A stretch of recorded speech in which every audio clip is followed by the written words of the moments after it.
Sponsor an orphan, and you'll help support a vulnerable child to have the education they've always dreamed of,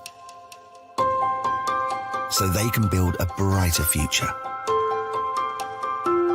You'll be feeding a hungry stomach and a hungry mind with knowledge that will last them a lifetime. That's the power of an education. Sponsor an orphan now with Islamic Relief. Assalamu alaikum warahmatullahi wabarakatuh, everybody. How you doing? This is Preacher Moss, host of the SOS, the ShOUT Show. Hope that you're having an amazing Wednesday. Pardon my dress. I am not in my usual Nike jacket. Let me tell you what I was doing today. I was actually working on a documentary about myself, being an African-American Muslim comedian, and what that feels like after almost 20-some years, and being out in the community and really rehashing some stuff. I actually want to give some shouts out first to Howard University for the use of their auditorium at the School of Social Work. We got the auditorium literally from 9 to 4:30 today. Huge shout out to Sister Dr. Nisa Muhammad, who facilitated that. You know, it's so hard to get rental space, and we really didn't have a lot of time to do that. We really did not, we had a spot and then we didn't have a spot, but she made some calls, made it happen. And then on top of that, she provided two students, Sister Haifa and Brother Michael, who were amazing. Sister Haifa is studying psychology. She's a junior with a double minor in biology and chemistry. And Brother Michael is, I think, in health systems, and he has double majors in something like biology and chemistry. Amazing young people, and it is those people, brothers and sisters, that constitute what this talk is actually going to be about today, which is refocusing our attention on the youth. A lot of times we come on this show, and I will own up to this. A lot of times when we come on the show, we're talking about youth that are in danger, youth that are, they're at risk and things like that. And the at-risk title a lot of times entails few things. It says that somehow, some way that the system is not working for them, or they don't know how to work the system. I want to back up and say sometimes the whole idea of at risk is just that children, youth that are not put in positions, not properly supported to take advantage of opportunities, that creates a larger at-risk situation, not just, the things that wind up, quote unquote, in juvenile correction or pathway to prison. We have a very eclectic demographic of youth in the Muslim community, outside of the Muslim community, that are dying for things like mentorship, that are literally begging and pleading for us to show them the way in some of the things that we do. As a Muslim comedian, oftentimes I meet young people that want to be comedians, and we have a rapport, but it's interesting because they don't want to necessarily be you, but they see something in a field, that's something that you've presented, not by way of your own actions, but something in terms of possibilities. So I really want to talk about that today. So today's topic is called refocusing our attention on the youth. And what happens, brothers and sisters, when we do refocus our attention on the youth is the fact that a lot of times we will refocus attention on ourselves. We understand the importance of being conduits for our communities, our young men, our young women. And I think what I want to say today is that all of, when we say refocus our attention on you, it's not negative. That I'm trying to say something in affirmative and have it be positive. So with that being said, we're going to start to show him momentarily. I want to give a shout out to Sister Ree. Sister Ree went down south to check on Grandma. Sister Ree, I appreciate you. Thank you so much. And you tell Grandma we love her and give her a big hug. And on top of that, just shouts out to the camera crew, Brother Ali, Sister, I can't remember. I forgot her name. And another, I forgot his name too. I'm tired at the end of a shoot. So let's just put that out there. But the camera crew that came down to film a documentary tentatively called Black Man, My Brother. Instead of black man, my brother. It might go back to being black man, my brother, my brother. We'll deal with that later. But the idea that we have a documentary that is in production. We've moved from pre-production to production. We were held up by COVID and things like that. But I think we're going to have a very special project when we put it out. And I will make sure everybody here on the show, everybody in the Shout Out Show family, the Shout Out Show collective, if you will get first rights, first peeks to that. I hope that we will have a sizzle tape sooner than later that I can show you guys. And, just there's a lot of things I started remembering I didn't know. Literally, my journey through the community is and a large part of that journey has been fueled by, ironically, our youth. The idea that I wanted to give options and opportunities and pathways to youth for how they felt, not just the Muslim youth. Let's just be really clear. I'm just talking about youth in general, about their own self-esteem, about their own outlooks in terms of career, jobs, in terms of their relationships with family. I'm going to talk about some of my history because maybe some people don't know that I did things before comedy and I did things while in comedy. My focus has always been the youth. So if you ever laughed at anything associated with Allah Made Me Funny, it wasn't for the adults, it was for the youth. So listen, hang in there. I think we're going to have a great show today. I appreciate you sticking in. I got to get in here and shout out my soldiers. So just stick here. Don't move. We'll be right back.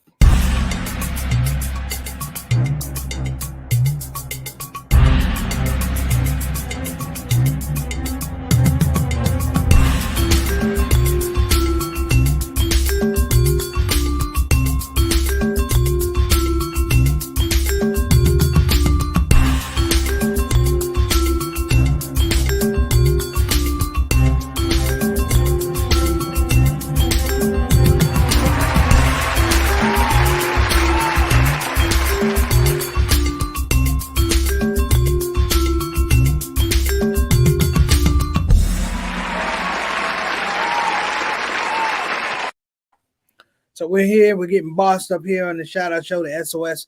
Let me introduce into the conversation. We got Mary Moss, better known as Mama Son, better known as my mom, who will actually be getting her fresh.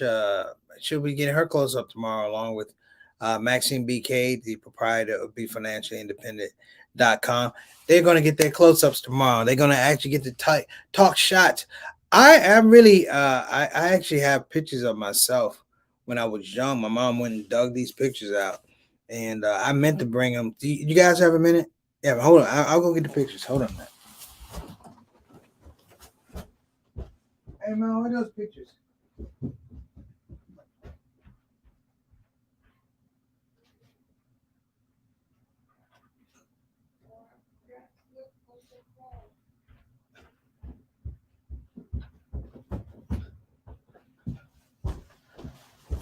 Okay, I'm back. See how live television works. So shout out to Mama Son. Shout out to you, Ree. I hope everything's going. I got some pictures you guys are gonna like, because some of you people don't believe that Preacher Moss was actually born. My mom dropped me off, or somebody dropped me off at the Greyhound bus station or by the train, and I just grew up all on my own. No, I actually was smaller than I am now. So, hey, Ree, stay cool down there. Shout out. And you guys drove, so please be careful on that road. Summertime driving is crazy. And like we say about that gas is $5,200 a gallon. So you got to be careful. You can only drive 6 miles. All right. Shout out. Wa alaikum assalam rahmatullah barakatuh. My main man, Altaf Rashid. What's going on, brother? We appreciate it. He, of course, is our Canadian ambassador to the show. Mr. 6 o'clock, straight up, straight down. Make sure the quality of the show is good on this side of the border and that side of the border. A longtime supporter of the Shout Out Show. Good to see you. As well, my main man, E. Wa alaikum assalam rahmatullah barakatuh. Beloved, thank you so much for coming on the show. We're going to have a good one. I'm actually going to share a little bit with you guys. Like I said, I'm doing this documentary, but the documentary was really reminding me of youth. And I got this just really, really happy feeling talking to these two soon-to-be graduates of Howard University. I'm going to talk about that in a minute. All right. Wa alaikum assalam rahmatullah barakatuh. What's going on, JT, my little brother? What's happening, beloved? Good to see you. And I'll be honest, my nephew, Justin, I am not like I was really pulling for him to go to Howard, but Howard didn't come with that money to pay for that tuition. But I wish he would have gone to Howard. In fact, I'm gonna say one day when he figures out what he wants to do, maybe he comes to Howard for graduate school to get his doctorate or whatever he's going to do. Smart kid. And shout out to my other nephew, Jordan. Mark candidate, what's going on, beloved? Wa alaikum assalam rahmatullah barakatuh, big brother. Ja Rastafari. That's my man right there. I had to put that in there. I have been meaning to say that for you, but much love and appreciation, beloved. Thank you so much for tuning in on the show. And what is the shout out show without the Salahuddins, the beloved brother Bilal and his queen Sonia Salahuddin Dalton, always checking in on the show. Big brother, big sister, I just want you to know that I do appreciate you. Oh, and we gotta shout out Sister Rabina Chaudhry checking in off her secret mission, checking in from the UK. What's going on, Sister Rabina? Sister Rabina, hold tight. I might be touring in the UK in October, and I would love to have you come out to the show, and we drink some tea and kick back. We'll have our own shout out show in the UK. How about that? And Mark's giving a pound sign. Okay. So let me get to this. I talk about refocusing our attention on the youth. What was interesting in watching these college students is the fact they were very clear minded. The sister Haifa, amazing. When I say Sister Haifa, I mean that she was. Thanks, Mom. I appreciate it. Sister Haifa was just dynamic, and watching her do an interview and talking about Muslim comedy, but talking about it. She was born in the United Arab Emirates. She's I think Somali. She's in Somalia, Sudanese. Smart sister, speaks Arabic. Arabic is her first language. English is her second language. And we asked her some certain things about, her experience and dealing with comedy. Of course, they were much younger than I was, but just very articulate about what's going on in the world. Well, like I said, flipped on a light switch inside of me. I'm like, wow, this is the future. And brother Michael, excuse me, he was amazing as well. His perspective and speaking about his own experience. His family is not majority Muslim. He said maybe about 20% of them. So watching the material was new for him. Like I said, he had never seen a Muslim comedian before. So I mean, we did some things. Shout out again to Ali and the crew, Oksana and the I can't remember the brother's name. I think it's James. I forgot from the crew. And again, shout out to Sister Nisa Muhammad.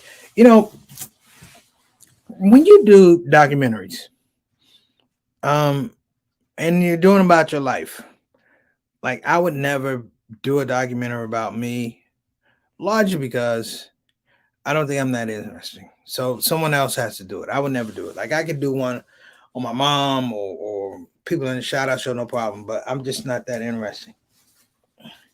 But you start pulling out these pictures, and people say, "Preach." You look at here, I look like my dad. Look at this picture right here.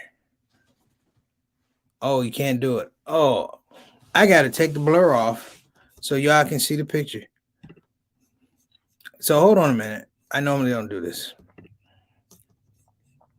but I have to show the pictures. This is actually my pops right here. Look at the suit though. Oh my gosh! Where did he get that suit from? They don't even make that anymore. I think that's actual paint on that suit.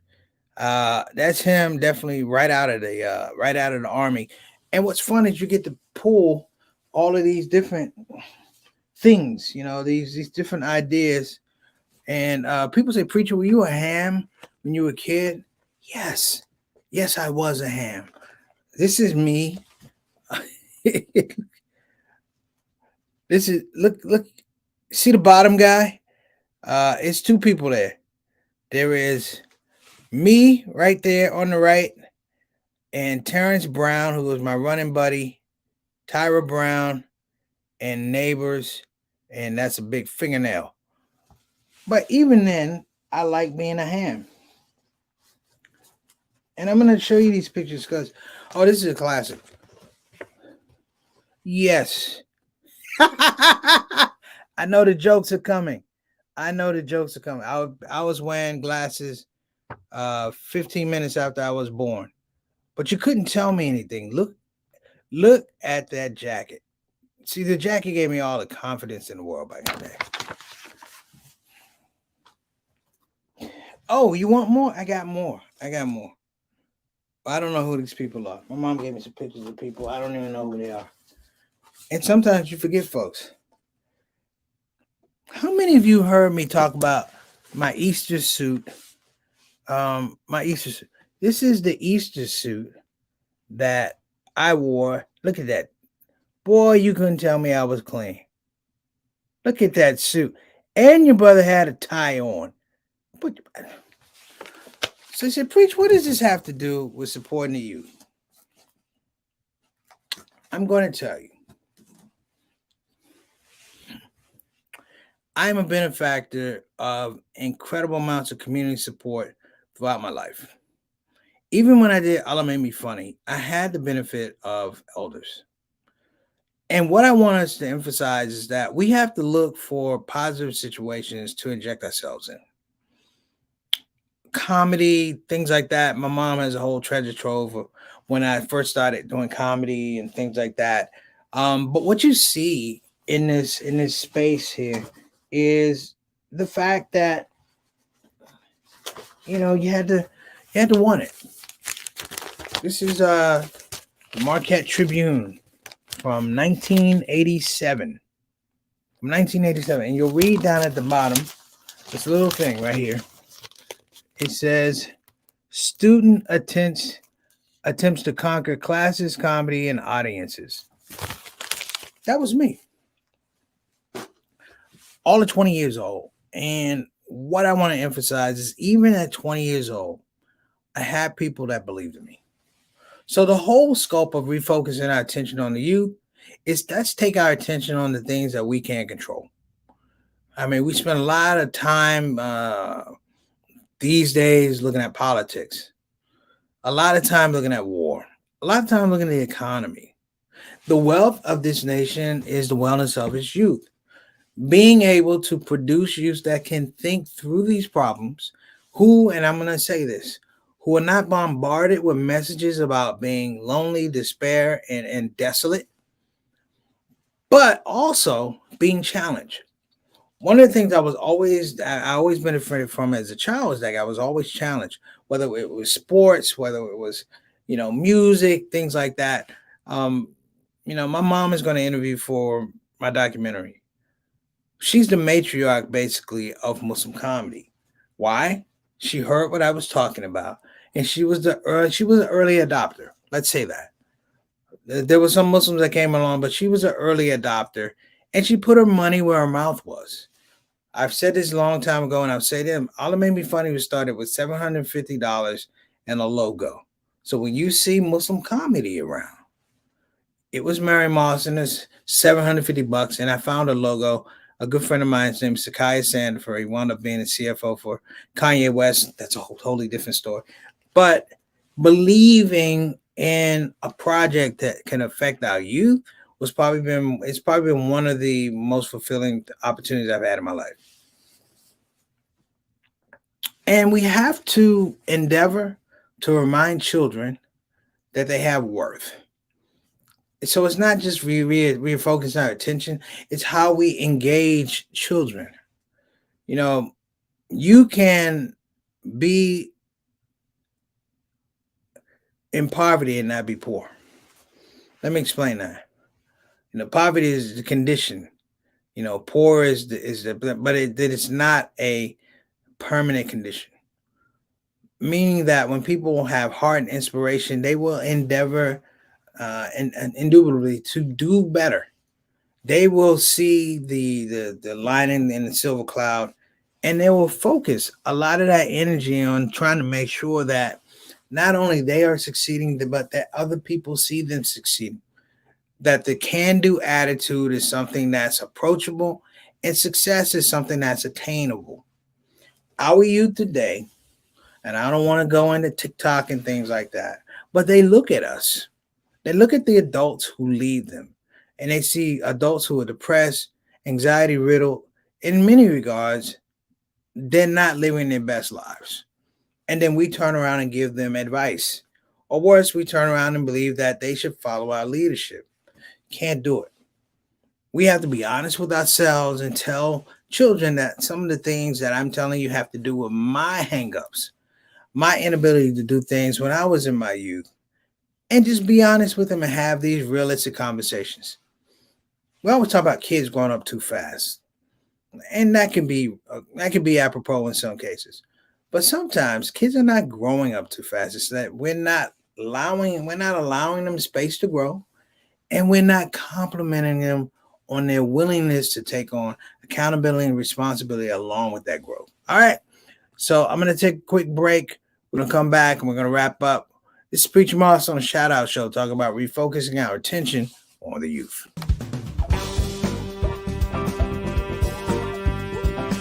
Hey, babies. Welcome to Radio WCUC, Convenient Urgent Care, home of the smart patient. This is DJ What It Do.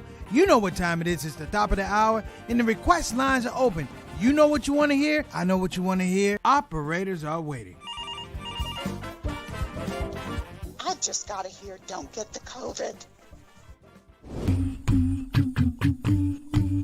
Don't get the COVID. Put your mask back on. The Delta COVID, more contagious than before. Don't get the COVID. Go on and get the vaccine. You know that it can keep you safe, and your people living up in your space. Don't get the COVID. You need to wash your hands. The Delta COVID is more deadly than before. Don't get the COVID. Go on and get your vaccine. You know that it can keep you from dying. Don't leave your family all alone and crying. Don't get the COVID. We invite you to join our fight against COVID and against misinformation. It's time to listen to the doctors and trust the science. When I think of people dying that don't have to die, it makes me sad. Now's the time to be sober. Together we can make this thing over. Let's fight the COVID. Convenient urgent care, home of the smart patient.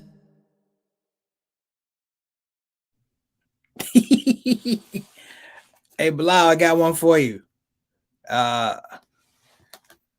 I knew I was going to be a Muslim. You know why? Because at 4 years old, I had two wives. Look at there. Look at that. I had two wives right there. And okay. That was Head Start, kindergarten. I can't even remember their names. They're really, I don't even know. You know, my memory is not that good. I was 4 years old, so kill me. So let's get back to this. I knew you were going to laugh. So let's get back to this thing about supporting or refocusing our attention to the youth. This is why I'm saying this. We are in a bit of a tailspin. We're looking at, a political shift, if you will. I'm not saying the Democrats are going to hold the House. I'm not saying the Republican GOP is going to take it.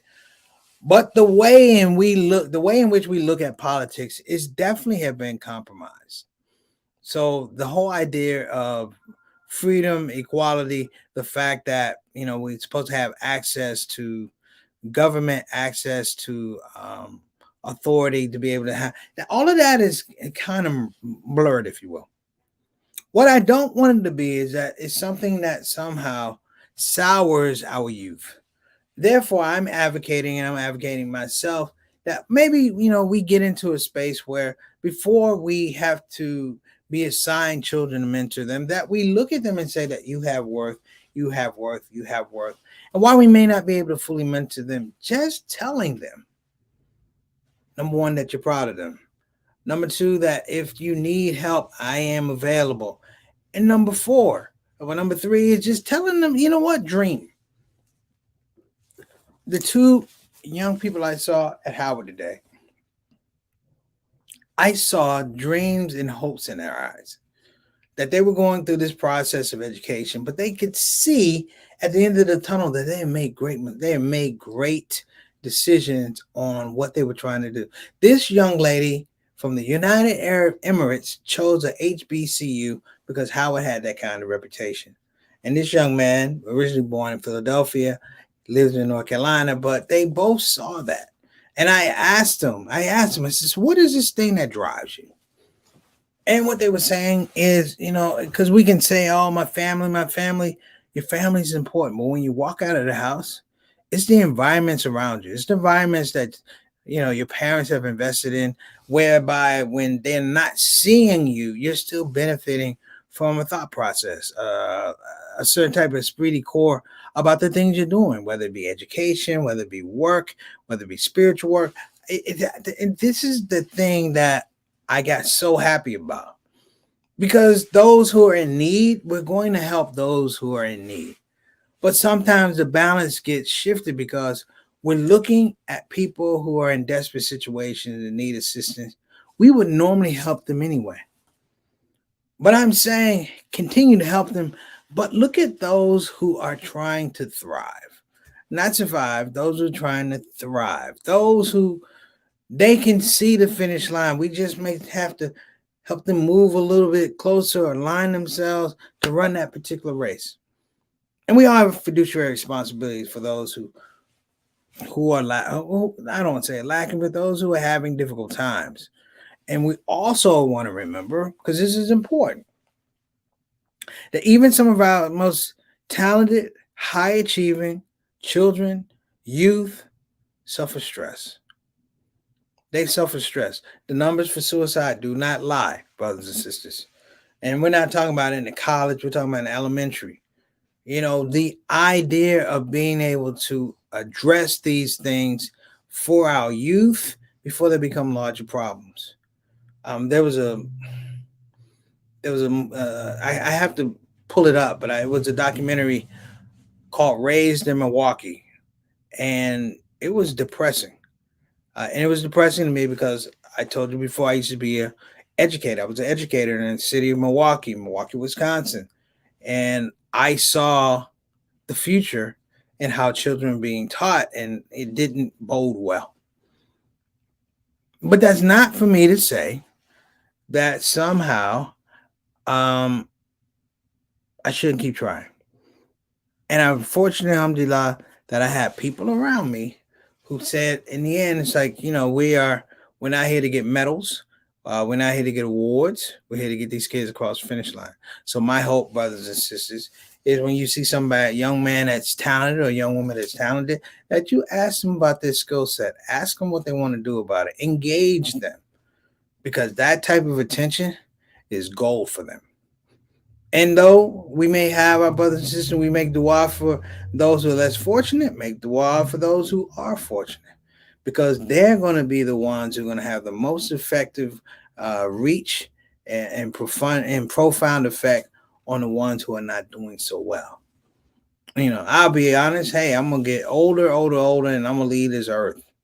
But if you have a peer pairing of a person who does well and understands the needs, because we modeled it, they understand the needs of the less fortunate, then you have an entire different generation statement coming down the road. And personally, I'm excited to see it. So listen, that's the show. Shout out show. Let me show you guys when I was married at 4 years old. Look at there. Yeah, there you go. It didn't work out. I divorced both of them when I was in second grade. I had aspirations of making it to the fourth grade. And let's just be honest, it's hard not having a job and living in your mama's house. So I couldn't resist. Oh, shout out to my Aunt Ruth. She thought I was going to be a basketball player. Look at that. Much love, Aunt Ruth. Actually, when she made it, I was actually this size. This is a life-size rendition of me when I was 10. Look, I got to go. You guys have been beautiful. Assalamu alaikum wa rahmatullahi wa barakatuh. Remember, let's refocus our attention on the youth.